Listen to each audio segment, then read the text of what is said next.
So hi friends, welcome to Variety Track. இன்னைக்கு வந்து பாத்தீங்கன்னா நம்ம engineering thermodynamics அதாவது engineering thermodynamics கோட் வந்து ME8391. ஸோ அதில் அண்ணா யூனிவர்சிட்டி கொஸ்டின் பேப்பர் 2018 கொஸ்டின் பேப்பரை சால்வ் பண்ண போகிறோம். இது வந்து செகண்ட் யூனிட்டோட ஒரு ப்ராப்ளம் நம்ம சால்வ் பண்ணலான்னு இருக்கேன். ஸோ இந்த ப்ராப்ளத்தை வந்து பார்த்திங்கன்னா 12ல் பியில் செகண்ட் கொஸ்டின் 8 மார்க் கொஸ்டினில் கேட்டிருக்காங்க. ஸோ இந்த ப்ராப்ளத்தை நான் எடுத்துக்கிறேன். ஸோ இதான் அந்த ப்ராப்ளம். இந்த ப்ராப்ளத்தை எப்படி சால்வ் பண்ணலான்னு பார்க்கலாம். ஸோ இது வந்து பார்த்திங்கன்னா ஒரு இம்பார்ட்டண்ட் ப்ராப்ளம். அடிக்கடி இந்த மாதிரி ப்ராப்ளம் வந்து கேட்டுகிட்டே இருக்காங்க. ஸோ அதனால் இந்த மாதிரி ப்ராப்ளம் ஒன்று நான் எடுத்திருக்கேன். இந்த ப்ராப்ளத்தில் என்ன டவுட்னாலும் நீங்கள் என்ன கீழே கமெண்ட் பாக்ஸில் கமெண்ட் பண்ணலாம், நான் ரிப்ளை பண்ணுறேன். ஸோ வாங்க இந்த வீடியோக்குள்ளார போகலாம்.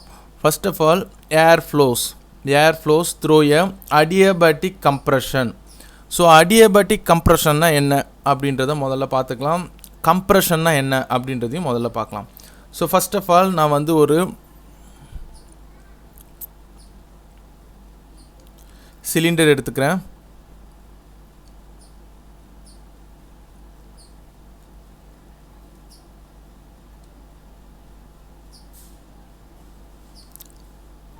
ஸோ இந்த சிலிண்டரில் எதுக்காக அந்த மாதிரி இடம் விட்டுருக்கேன்னா வேறு ஒன்றும் இல்லை, இன்லெட் வால் எக்ஸாஸ்ட் வால் போடணும் இல்லையா. ஸோ அதுக்காக நான் இங்கே கொஞ்சம் இடம் விட்டுருக்கேன்.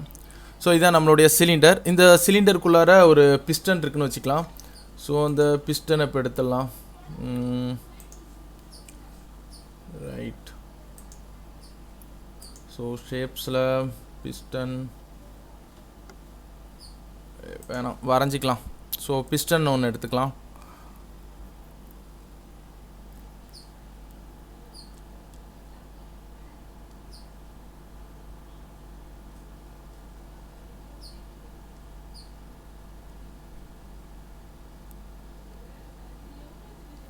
ஸோ இதான் என்னுடைய பிஸ்டன் வச்சுக்கலாம்.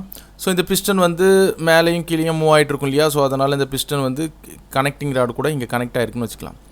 ஸோ இப்போ இந்த பிஸ்டனுடைய வால்யூம் வந்து இது இப்போ டோட்டல் வால்யூம். இந்த இடத்துல இருக்கிறது இன்லெட் வால், இந்த இடத்துல இருக்கிறது எக்ஸாஸ்ட் வால். இந்த மாதிரி ரெண்டு வால்வ் இருக்கும், inlet wall and exhaust wall. Adiabatic அப்படின்னா என்ன மீனிங் அப்படின்னா ஹீட் வந்து இங்கே இருக்கிற ஹீட் உள்ளாரையும் போகாது, இங்கே இருக்கிற ஹீட் வெளியும் வராது.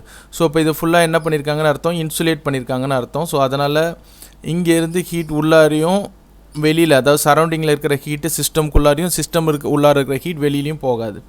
ஸோ அதுதான் வந்து அடியபேட்டிக் ப்ராசஸ்ன்னு சொல்லுவோம்.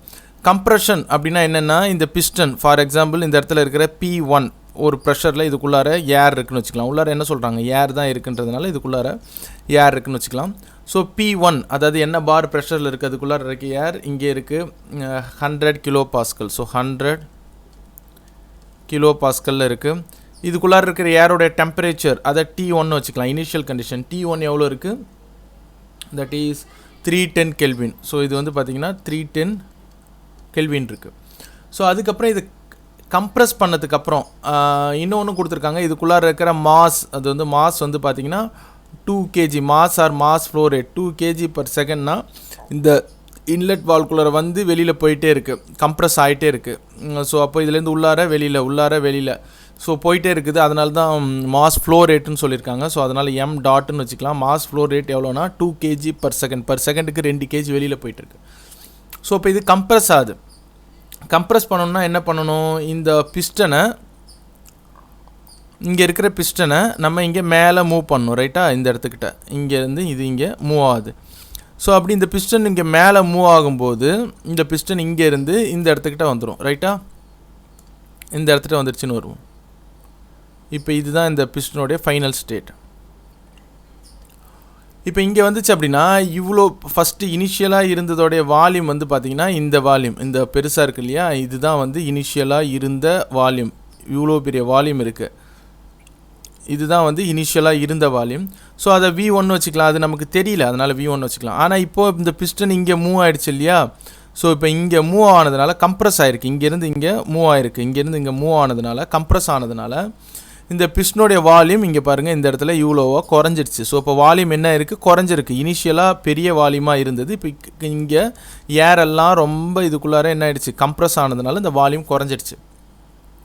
அப்போது V1 விட V2 வேல்யூம் கம்மியாக இருக்கும். ஸோ அதுவும் என்னன்னு கேட்டிருக்காங்க. அதையும் நம்ம என்னன்றதை கண்டுபிடிக்கலாம். ஸோ அதுக்கப்புறம் அவங்க என்ன கேட்டிருக்காங்க, டி நாட், இந்த இது சுற்றி இருக்கிற அந்த surrounding temperature D not that is equal to 298 kelvin, 298 kelvin. And இன்னொன்று, இதை கம்ப்ரஸ் பண்ணும்போது நல்லா தெரியும் உங்களுக்கு, வால்யூம் சின்ன ஆகுது, அப்போ ப்ரெஷர் இன்க்ரீஸ் ஆகும். ஸோ ஃபைனல் ப்ரெஷர் வந்து P2 equal to pressure increase ஆகிருக்கு 700 கிலோ பாஸ்கல், 100 கிலோ பாஸ்கல்லேருந்து 700 கிலோ பாஸ்கலுக்கு இன்க்ரீஸ் ஆகிருக்கு. அண்ட் டெம்பரேச்சர் வந்து பார்த்திங்கன்னா T2 ப்ரெஷர் இன்க்ரீஸ் ஆச்சுன்னா ஆட்டோமேட்டிக்காக டெம்பரேச்சரும் இன்க்ரீஸ் ஆகும், தட் இஸ் 560 கெல்வின், 560 கெல்வின்க்கு இன்க்ரீஸ் ஆகிருக்கு. ஸோ யூஸ் பண்ணுற ஃப்ளூட் வந்து ஏர்னு சொல்லியிருக்காங்க. என்ன கேட்டிருக்காங்க, to determine the change of availability. அவைலபிலிட்டினா என்னென்னு நான் உங்களுக்கு லாஸ்ட் வீடியோஸில் நடத்தியிருக்கேன். மேக்ஸிமம் ஒர்க் W மேக்ஸ் என்னென்னு கேட்டிருக்காங்க. இர்ரிவர்சிபிலிட்டி, இர்ரிவர்சிபிலிட்டினா என்னது, I equal to W maximum work minus அதோடைய ஆக்சுவல் ஒர்க். மேக்ஸிமம் ஒர்க் எப்பயுமே அதிகமாக இருக்கும், மைனஸ் அதோடைய ஆக்சுவல் ஒர்க்கு. ஸோ அதை தான் இங்கே நம்ம கேட்டிருக்காங்க. இப்போ இந்த ப்ராப்ளத்தை எப்படி சால்வ் பண்ணலாம் அப்படின்றத நான் உங்களுக்கு காமிக்கிறேன். ஸோ ஃபர்ஸ்ட் ஆஃப் ஆல் நமக்கு ஐடியல் கேஸ் ஈக்குவேஷன் தெரியும், that is PV equal to MRT. And இங்கே நான் சொல்யூஷன் எழுதிக்கிறேன், PV equal to MRT. So இதில் ரெண்டு கண்டிஷன் நடந்திருக்கு, 1 to 2. ஸோ அதனால் first condition P1 V1 equal to M flow ரேட்டுன்றதுனால டாட் வச்சுருக்கேன், MRT1 வச்சுக்கலாம்.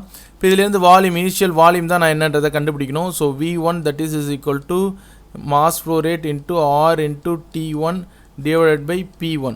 ஸோ ஆர்ன்றது universal gas constant. So R is equal to 0.287 kilo joule per kilogram kelvin தான் இதோடைய யூனிட்.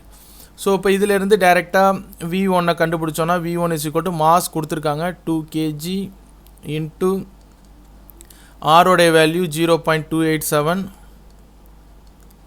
இன்ட்டு T1ஓட வேல்யூ கொடுத்துருக்காங்க 310 டிவைடட் பை ப்ரெஷர் வந்து 100 கிலோ பாஸ்கல் அதுவும் கொடுத்துருக்காங்க. ஸோ 100. ஸோ இதுலேருந்து V1ஓட வேல்யூ நீங்கள் கண்டுபிடிச்சிங்கன்னா தட் இஸ் 1.7794 உங்களுக்கு கிடைக்கும். ஸோ இதுதான் வந்து V1ஓடைய ஆன்சர், இதுதான் வந்து V1ஓடைய ஆன்சர். சரி, இந்த V1ஓடைய ஆன்சர் நம்ம இப்போ பார்த்தாச்சு. இதோட யூனிட் என்னன்னு நிறைய பேருக்கு கன்ஃபியூஸ் ஆகும். ஸோ அதனால் நான் இங்கே எழுதிடுறேன். இந்த 2ஓடைய யூனிட், அதாவது மாஸோட யூனிட் வந்து பார்த்திங்கன்னா கிலோகிராம் பர் செகண்ட், இது ப்ராப்ளத்தில் கொடுத்துருக்காங்க. இன்ட்டு ஆரோட யூனிட் நான் இங்கே எழுதியிருக்கேன், kilo joule per kilogram kelvin. Into டீயோட யூனிட் கெல்வினில் தான் இருக்குது, அதுவும் ப்ராப்ளத்தில் கொடுத்துருக்காங்க. டிவைடட் பை, இந்த இடத்துல தான் நிறைய பேர் கன்ஃபியூஸ் ஆவாங்க, கிலோ பாஸ்கல் அல்ல, நம்ம கிலோ பாஸ்கல் இங்கே எழுத முடியாது, எல்லாமே kilo joule kilogram metre square அந்த மாதிரி தான் நம்ம மாற்றணும். ஏன்னா யூனிட்டெல்லாம் இங்கே அப்படி தான் இருக்கிறதுனால கிலோ பாஸ்கல் எப்படி எழுதலாம்னா, ஒரு kilo pascal is equal to 1 kilo pascal is equal to 1 kilo newton by metre square அப்படின்னு எழுதலாம். ஸோ அப்போது கிலோ பாஸ்கல்னாலும் கிலோ நியூட்டன் பை மீட்டர் ஸ்கொயர்னாலும் ஒன்றுன்றதுனால இதை கிலோ நியூட்டன் பை மீட்டர் ஸ்கொயர்னு மாற்றிக்கலாம். ஸோ இப்போது இந்த இடத்துல இருக்கிற கெல்வின் கேன்சல் ஆகிடும், கிலோகிராம் கேன்சல் ஆகிடுச்சுன்னா உங்களுக்கு that is equal to kilo joule per second into kilo newton by metre square, இது மேலே வந்துடுச்சுன்னா into metre square divided by kilo newton ஆகிடும். இன்னொன்று உங்களுக்கு தெரியும் ஜூல்ஸ், அதை வந்து எப்படி எழுதலாம், நியூட்டன் மீட்டர்னு எழுதலாம். நியூட்டன் மீட்டர்னாலும் ஜூல்ஸ்னாலும் ஒன்று தான். ஸோ அப்போ நான் இதை ஃபர்தராக எப்படி ரெடியூஸ் பண்ணுறேன் அப்படின்னா that is equal to kilo ஜூல்ஸை நியூட்டன் மீட்டர்னு எழுதலாம் divided by second into metre square divided by kilo newton. So இப்போது கிலோ நியூட்டன் கேன்சல் ஆகிடும், கிலோ நியூட்டன் கேன்சல் ஆகிடும். Metre into metre square that is equal to metre cube per second. So வால்யூம்னாவே metre cube per second, எதனால்னா volume flow rate. So அதனால் dot வச்சிடலாம், volume flow ரேட்னாலே dot வச்சிட போகிறோம். So that is metre cube per second, இதுதான் இதோடைய unit. So இப்போ எப்படி ஃபஸ்ட்டு ப்ராசஸ் கண்டுபிடிச்சோமோ அதே மாதிரி செகண்ட் ப்ராசஸ்க்கும் கண்டுபிடிச்சிடலாம். So P2 V2 that is equal to MR T2, MRலாம் கான்ஸ்டன்ட்டு. ஸோ V2 இதுலேருந்து கண்டுபிடிச்சிடலாம், V2 equal to MR T2 divided by P2ன்னு எழுதலாம். ஸோ இதிலேருந்து எம்மோட வேல்யூ 2 இன்ட்டு ஆரோட வேல்யூ 0.287 இன்ட்டு அதோடைய டெம்பரேச்சர் ப்ராப்ளத்தில் கொடுத்துருக்கு that is 560 Kelvin. So அப்போ 560 divided by P2 ஓட வேல்யூ ப்ரெஷரும் கொடுத்துருக்காங்க 700 கிலோ பாஸ்கல். ஸோ இதை நம்ம போட்டோம் அப்படின்னா இதோடைய ஆன்சர் வந்து பார்த்தீங்கன்னா 0.4592 கிடைக்கும். 0.4592 கிடைக்கும். ஸோ யூனிட் வந்து அதே யூனிட் தான். நான் யூனிட் உங்களுக்கு என்ன வரும்ன்றதை முன்னாடியே சொல்லிட்டேன். ஸோ அதனால் ஃபைனலாக இதோடைய volume V2 is equal to 0.4592 metre cube per second. இதான் இதோட வால்யூம். ஸோ இந்த வால்யூம்லேருந்து நமக்கு என்ன தெரியுது? வால்யூம் அது வால்யூம் ஃப்ளோ ரேட். ஸோ அதனால் இங்கே டாட் வச்சுக்கோங்க. இது வந்து வால்யூம் ஃப்ளோ ரேட். ஸோ இந்த வால்யூம் ஃப்ளோ ரேட்டில் என்ன தெரியுது? நல்லா பாருங்கள். வால்யூம் வந்து நான் முன்னாடியே சொல்லியிருக்கேன் குறைஞ்சிருக்கு அப்படின்ட்டு. ஸோ V1 வால்யூம் இங்கே எழுதலாம். V1 வால்யூம் எவ்வளோ இருக்குது? ஸோ 1.7794 இருக்குது. ஆனால் இங்கேருந்து இந்த பிஸ்டன் இனிஷியலாக இங்கே இருந்த பிஸ்டன் இங்கேருந்து இங்கே மூவ் ஆகும்போது இந்த வால்யூம் குறையிறதுனால V2 வால்யூம் எவ்வளோ குறைஞ்சிருக்கு? தட் இஸ் 0.4592 தான் வந்திருக்கு. ஸோ அப்போ வால்யூம் குறைஞ்சிருக்கு. அப்போ நம்ம போட்டிருக்க இந்த வேல்யூ கரெக்ட் தான். ஓகேவா? ஸோ அதை தான் நான் சொல்ல வந்துட்டுருக்கேன். இந்த வால்யூம் குறைஞ்சதுனால ப்ரெஷரும் டெம்பரேச்சரும் இன்க்ரீஸ் ஆகிருக்கு P1 கண்டிஷன்லையும் P2 கண்டிஷன்லையும். ஸோ இதை வச்சு அவங்க அவைலபிலிட்டினா என்னென்னு கேட்டிருக்காங்க. அவைலபிலிட்டினா என்னன்றதை நான் லாஸ்ட் வீடியோஸில் நடத்தியிருக்கேன். ஸோ அவைலபிலிட்டியோட ஃபார்முலா உங்களுக்கு புரியலன்னா அதை போய் பார்த்துக்கோங்க. So available energy that is equal to availability or available energy that is equal to enthalpy difference that is H2 minus H1 எழுதலாம். மைனஸ் T நாட் அவைலபிலிட்டினா என்னது? Maximum energy. So atmosphere condition கூட coincide பண்ணிக்கணும். T not into S2 minus S1 எழுதலாம். So இப்போ இதில் enthalpy எப்படி எழுதலாம்? So enthalpy எப்படி எழுதலான்றதை பார்க்கலாம்.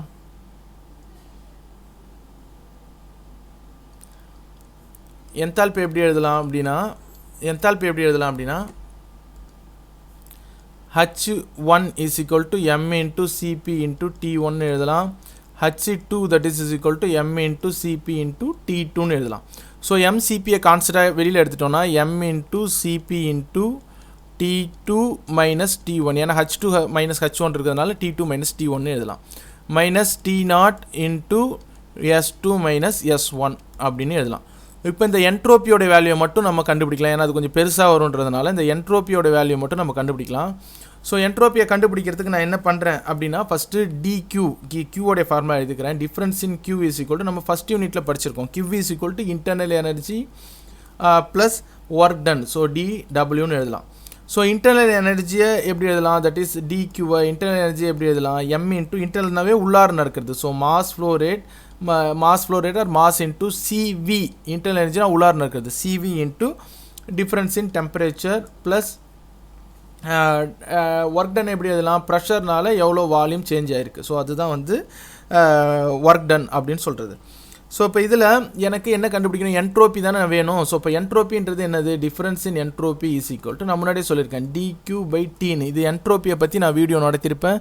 ஸோ அதில் பார்த்தீங்கன்னா உங்களுக்கு தெரியும் என்ட்ரோப்பின்றது என்னது? ஹீட் டிவைடட் பை டெம்பரேச்சர் தான். ஸோ இப்போ என்ன பண்ணணும்? இங்கே ஒரு டெம்பரேச்சர் வரணும். அப்போ தான் எனக்கு டிஃப்ரென்ஸ் இன் என்ட்ரோப்பி கிடைக்கும். ஸோ அதனால் டிவைடட் பை டீன் போட்டுறேன். ஸோ அப்போ dQ divided by T that is equal to M constant வெளியில் எடுத்துடலாம், CV கான்ஸ்டன்ட் வெளியில் எடுத்துடலாம், DT டிவைடட் பை Tன்னு எழுதிடலாம், plus P into DV divided by Tன்னு எடுத்துடலாம். ஸோ இப்போ இங்கே இதில் பாருங்கள் DT டிவைட் பை Tன்னு இருக்குது. ஆனால் இந்த இடத்துல வந்து பார்த்திங்கன்னா இது வந்து என்ன இருக்குது? DV டிவைடட் பை Tன்னு இருக்குது. ஸோ அந்த டீயை வியாக மாற்றணும், வேறு வழி கிடையாது. இல்லை இந்த டிவியை டீயாக மாற்றணும். டிவியை டீயாக மாற்றுறது கஷ்டம். ஆனால் இந்த டீயை வியாக மாற்றிடலாம். அது எப்படி மாற்றலாம் அப்படின்னா நமக்கு ஐடியல் கேஸ் கான்ஸ்டன்ட் தெரியும். PV ஈக்குவல் டு MRTன்னு தெரியும். ஸோ இதிலிருந்து P/T இந்த ஹோல் டைம் P/Tயை கண்டுபிடிச்சிடலாம். அப்படியே அந்த P/Tயை நம்ம இப்போது மாற்றிடலாம்.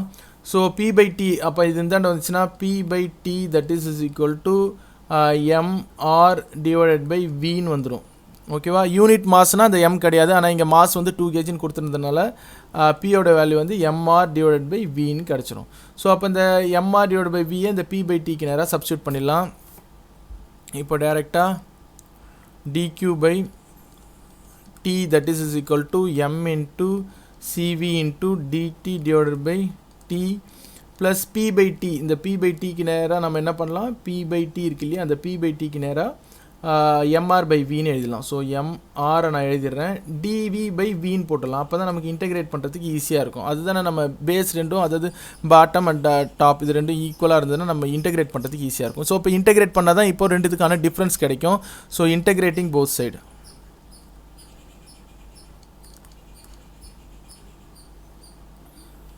Both side. ஸோ இன்டெகிரேட் பண்ணால் என்ன ஆகும், நமக்கு dq பை டி அப்படின்றது என்னது, என்ட்ரோபி, டிஎஸ்ன்னு எழுதலாம். அதை தான் நான் முன்னாடி இங்கே சொல்லிட்டேன். எவ்வளோ என்ட்ரோபி சேஞ்ச் ஆகுது, S1லேருந்து என்ட்ரோபி சேஞ்ச் வந்து S1லேருந்து S2க்கு சேஞ்ச் ஆகுது. That is equal to M into சிவிலாம் கான்ஸ்டன்ட் இது, அதனால் வெளியில் எடுத்துலாம், மாஸ் மாற போகிறதில்ல. இன்ட்டு டெம்பரேச்சர் எங்கேருந்து T1லேருந்து T2க்கு சேஞ்ச் ஆகுது, into dT divided by T plus M into R, இதெல்லாம் கான்ஸ்டன்ட். வால்யூம் எதுலேருந்து எது வரைக்கும் சேஞ்ச் ஆகுது, V1 to V2க்கு சேஞ்ச் ஆகுது, into dV divided by T, sorry dV divided by V. ஓகேவா? ஸோ இப்போ இன்டெகிரேட் பண்ணோம் அப்படின்னா நமக்கு என்ன கிடைக்கும், இந்த S2 மைனஸ் S1 தான் நமக்கு வேணும் இல்லையா. ஸோ அதனால் இதை இன்டெகிரேட் பண்ணோன்னா எனக்கு ஃபைனலாக கிடைக்கிறது வந்து பார்த்திங்கன்னா தட் இஸ் இது வந்து S2 minus S1 இந்த லிமிட்டை சப்ஸ்டிட் பண்ணால் that is equal to constant M into CV into இதை இன்டெகிரேட் பண்ணால் உங்களுக்கு தெரியும் டிடி பை டின்னு இருந்ததுன்னா ln of T2 divided by T1 எழுதலாம், T2 டிவைடட் பை T1 எழுதலாம். ஸோ அதனால் நான் T2 டிவைடட் பை T1 எழுதிக்கலாம். இது நான் ஷார்ட்டாக எழுதுனா உங்களுக்கு இன்டெகிரேஷன் தெரியும்னு நினைக்கிறேன். அதனால் 12th நிறைய படிச்சிருப்பீங்க. எம் இன்ட்டு ஆர் இன்ட்டு இது கான்ஸ்டன்ட், அதனால் வெளியில் எடுத்துகிட்டு இது அதே மாதிரி டிவி பை வியை இன்டெகிரேட் பண்ணால் ln of V2 by V1 கிடைக்கும், ln of V2 by V1 கிடைக்கும். ஸோ இப்போ நம்ம என்ட்ரோப்பியோடைய வேல்யூவை கண்டுபிடிச்சாச்சு, அப்படி தானே. இதுதான் வந்து நமக்கு என்ட்ரோப்பியோட வேல்யூ. இந்த என்ட்ரோப்பியோட வேல்யூவை டைரெக்டாக எடுத்துகிட்டு வந்து அங்கே சப்ஸ்டியூட் பண்ணிடலாம். இதான் நமக்கு என்ட்ரோப்பியோட வேல்யூ. இந்த என்ட்ரோப்பியோட வேல்யூவை நம்ம டைரெக்டாக எடுத்துகிட்டு வந்து இதில் சப்ஸ்டியூட் பண்ணிடலாம். ஸோ அப்போது இந்த இடத்துல available energy that is equal to m into cp into இது வந்து என்தால்பி. ஸோ அதனால் T2 minus T1 minus T0, இது வரை நமக்கு ஒன்று தான். இப்போ பெரிய ப்ராக்கெட் ஓப்பன் பண்ணிக்கிறேன். என்ட்ரோப்பி என்ன எழுதலாம், இங்கே எழுதியிருக்கோம். So m into cv into ln of T2 by T1 plus m into r into ln of V2 by V1 அப்படின்னு எழுதலாம். இதை தான் நம்ம இவ்வளோ நாளி கண்டுபிடிச்சோம். இப்போ நான் ப்ராக்கெட்டை க்ளோஸ் பண்ணிடுறேன். இதை க்ளோஸ் பண்ணதுக்கப்புறம் நம்ம இப்போ டேரெக்டாக இந்த இடத்துக்கு போயிடலாம். இதிலேருந்து நம்ம சால்வ் பண்ணலாம். இப்போ இது சிம்பிள் மேத்தமெட்டிக்ஸ் தான். இதில் பாருங்கள் எம் எல்லாத்துலேயும் கான்ஸ்டண்ட்டாக இருக்குது. ஸோ அதனால் அவைலபிள் எனர்ஜிலேருந்து எம்மை கான்ஸ்டண்ட்டாக வெளியில் எடுத்துட்டோம் அப்படின்னா, எம்மை வெளியில் எடுத்துட்டிங்கன்னா இந்த இடத்துல ஒரு ப்ராக்கெட்டை நம்ம ஓப்பன் பண்ணிக்கலாம். CP into T2 minus T1 minus T0 into எம்மை கான்ஸ்டண்ட்டாக வெளியில் எடுத்திருந்தால இது CV into ln of T2 by T1 plus எம்மை கான்ஸ்டண்ட்டாக வெளியில் எடுத்திருந்தனால R into ln of V2 by V1. So இந்த ப்ராக்கெட்டை க்ளோஸ் பண்ணிட்டா இன்னொரு ப்ராக்கெட் இங்கே இருக்குது, அதனால் அந்த ப்ராக்கெட்டையும் க்ளோஸ் பண்ணிடலாம். ஸோ நமக்கு இப்படி கிடைக்கும். ஸோ இப்போ ஒரு வேல்யூ நம்ம சப்ஸ்டியூட் பண்ண வேண்டியது தான். ஸோ வேல்யூஸ் நமக்கு எல்லாமே தெரியும். தட் இஸ் ஈக்குவல் டு மாஸோட வேல்யூ 2 kgன்னு ப்ராப்ளத்தில் கொடுத்துருக்காங்க. ஸோ 2 இன்ட்டு அந்த சிபியோட வேல்யூ, ஏருக்கு சிபியோட வேல்யூ நமக்கு தெரிஞ்சிருக்கணும். ஸோ அதனால் ஏருக்கு வந்து சிபியோட வேல்யூ, ஸோ ஃபார் ஏர் இது வந்து நம்ம மெமரியில் வச்சுக்கணும். ஏர் சிபி வேல்யூ வந்து பார்த்திங்கன்னா 1.005. ஸோ அதே மாதிரி ஆரோட வேல்யூ வந்து பார்த்திங்கன்னா 0.287. இதுவும் நமக்கு தெரிஞ்சிருக்கணும். ஸோ இதிலேருந்து சிவியோட வேல்யூ ஈஸியாக கண்டுபிடிக்கலாம். R equal to CP minus CV. So இப்போ சிவியோட வேல்யூ எனக்கு வேணும்னா CV is equal to R minus CP minus R, CP minus R. So அப்போ இதை போட்டிங்கன்னா தட் இஸ் சிபியோட வேல்யூ 1.005 மைனஸ் 0.287. ஸோ அதை போட்டிங்கன்னா சிவி ஈக்குவல் டு 0.7188 அப்படின்னு கிடைக்கும். இது வந்து எல்லாமே வந்து கிலோ ஜூல் பர் கிலோகிராம் கெல்வினில் இருக்குது. அதனால் இதுவும் kilo joule per kilogram kelvin தான். இதோட யூனிட்டும் kilo joule per kilogram kelvin தான். இதோட யூனிட்டும் kilo joule by kilogram kelvin தான். ஸோ எல்லாமே கிலோ ஜூல் பர் கிலோகிராம் கெல்வின்றதுனால உங்களுக்கு ஒன்றும் ப்ராப்ளம் இருக்காது. ஸோ இப்போ 2 இன்ட்டு சிபியோட வேல்யூ நம்ம இங்கே கண்டுபிடிச்சி வச்சுருக்கோம் 1.005. ஸோ அதனால் என்ன பண்ணலாம் 1.005 இன்ட்டு டெம்பரேச்சர் நமக்கு தெரியும், ப்ராப்ளத்தில் கொடுத்துருக்காங்க. T2ஓட டெம்பரேச்சர் 560 அதிகமாக இருக்கும்.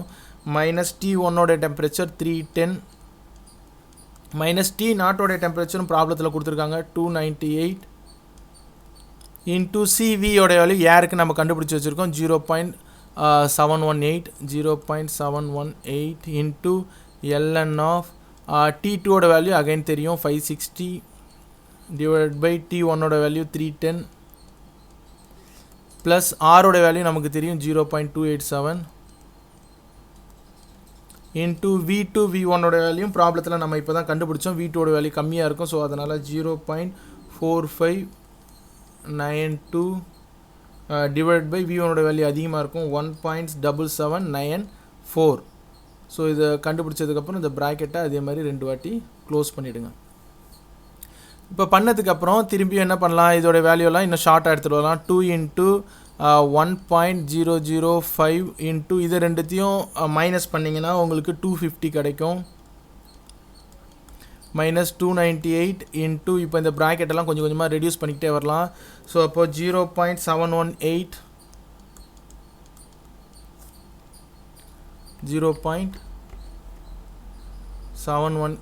இன்ட்டு ln ஆஃப் இந்த ரெண்டு வேல்யூம் டிவைட் பண்ணிங்கன்னா உங்களுக்கு 1.8064 கிடைக்கும். 1.8064 கிடைக்கும். ப்ளஸ் இதோட வேல்யூ 0.287 அப்படியே வச்சுட்டு இது வந்து இந்த இடத்துல ஒரு ln போடணும் இல்லையா. ln ஆஃப் இந்த வேல்யூ போட்டிங்கன்னா 0.2580 கிடைக்கும். 2580 உங்களுக்கு கிடைக்கும்.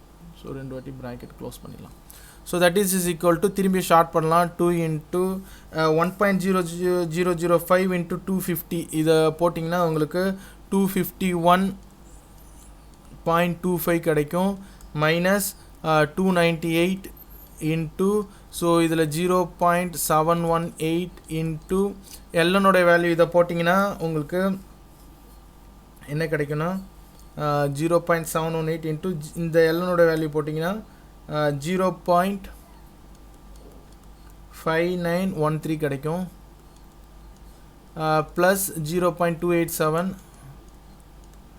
இன்ட்டு இது வந்து பார்த்தீங்கன்னா உங்களுக்கு மைனஸில் கிடைக்கும். ஸோ இது எல்என் போட்டிங்கன்னா ஸோ மைனஸ் 1.3547 கிடைக்கும். ஸோ இப்போ ப்ராக்கெட்டை க்ளோஸ் பண்ணிவிடுங்க. So that is equal to 2 into 251.25 minus 298 into ப்ராக்கெட்டை ஓப்பன் பண்ணிங்கன்னா இது ரெண்டுத்தையும் மல்டிப்ளை பண்ணிங்கன்னா தட் இஸ் 0.4245 கிடைக்கும். இதில் இந்த இடத்துல பாருங்கள் ப்ளஸ் இருக்குது, இந்த இடத்துல ஒரு மல்டிப்ளிகேஷனில் மைனஸ் இருக்குது. ஸோ மைனஸ் இது மைனஸ் ஆகிடும். இது ரெண்டுத்தையும் மல்டிப்ளை பண்ணிங்கன்னா 0.3887 உங்களுக்கு கிடைக்கும். ஸோ இதிலிருந்து that is equal to 2 into 251.25 minus 298 into இந்த வேல்யூ போட்டிங்கன்னா உங்களுக்கு 10.6684 கிடைக்கும். 10.6684 கிடைக்கும். So that is equal to 2 into இந்த ரெண்டு வேல்யூ நீங்கள் மைனஸ் பண்ணிங்கன்னா 240 கிடைக்கும். 240.58 கிடைக்கும். ஸோ இதிலிருந்து 2 இன்ட்டு 240 போட்டிங்கன்னா 481.1632. ஸோ அப்போது இது வந்து நம்ம என்ன கண்டுபிடிச்சிடும் available energy. So available energy that is equal to 481.1632 that is maximum value. So இதுக்கு யூனிட் வந்து நீங்கள் போட்டு பார்த்துக்கோங்க. நான் உங்களுக்கு ஷார்ட்டாக வேணால் சொல்கிறேன். ஸோ இது எல்லாத்தோட யூனிட்டும் உங்களுக்கு நான் சொல்லிடுறேன். நீங்கள் கழித்து பார்த்தீங்கன்னா கரெக்டாக இது தான் வரும். ஸோ இது வந்து கிலோ ஜூல்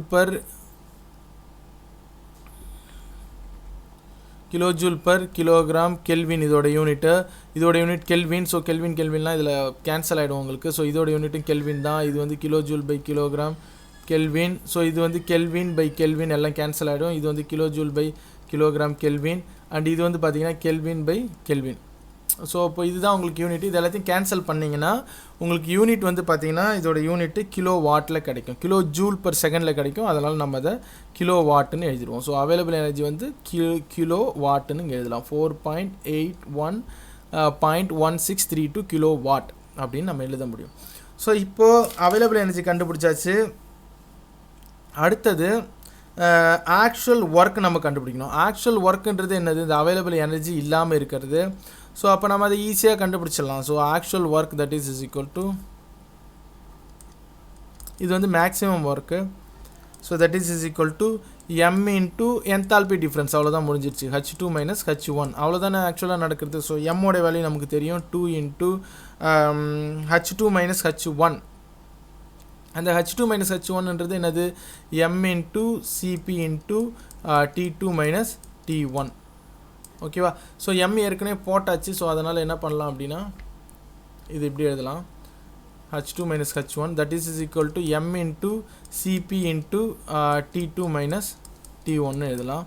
ஸோ எம்மோட வேல்யூ 2 into 1.005 into T2 ஓட வேல்யூ that is T2 என்ன கிடச்சிருக்கு உங்களுக்கு 560 மைனஸ் T1 ஓட வேல்யூ 310. ஸோ இதை போட்டிங்கன்னா உங்களுக்கு எவ்வளோ கிடைக்கும்?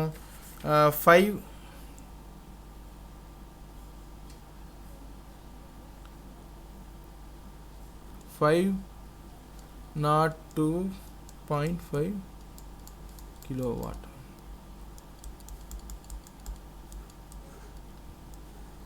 இதான் உங்களுக்கு கிடைக்கும். ஸோ இப்போது இதுதான் வந்து நமக்கு மேக்ஸிமமாக இருக்கிற ஒர்க். ஏன்னா எதோட வேல்யூ நமக்கு அதிகமாக இருக்கோ அதுதான் மேக்ஸிமமாக இருக்கிற work. So irreversibility is equal to, இதான் ரெண்டாவது கொஸ்டினோட ஆன்சர்.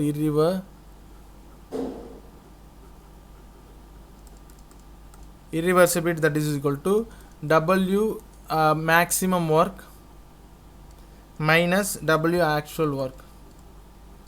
எது மேக்ஸிமமாக இருக்கோ அதை எடுத்துக்கோங்க. So 502.5 minus 481.1632.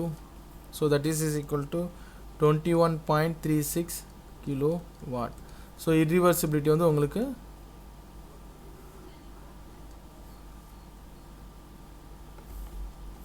21.36 கிலோவாட் கிடைக்கும். ஓகேவா? ஸோ இதுதான் இந்த ப்ராப்ளத்துக்கான ஆன்சர். இது உங்களுக்கு புரிஞ்சிருக்கும்னு நினைக்கிறேன். ஸோ ஏதோ ஒரு டவுட் அப்படின்னா கீழே இருக்கிற கமெண்ட் பாக்ஸில் கமெண்ட் பண்ணுங்கள். தேங்க்யூ ஃபார் வாட்சிங் ஃப்ரெண்ட்ஸ்.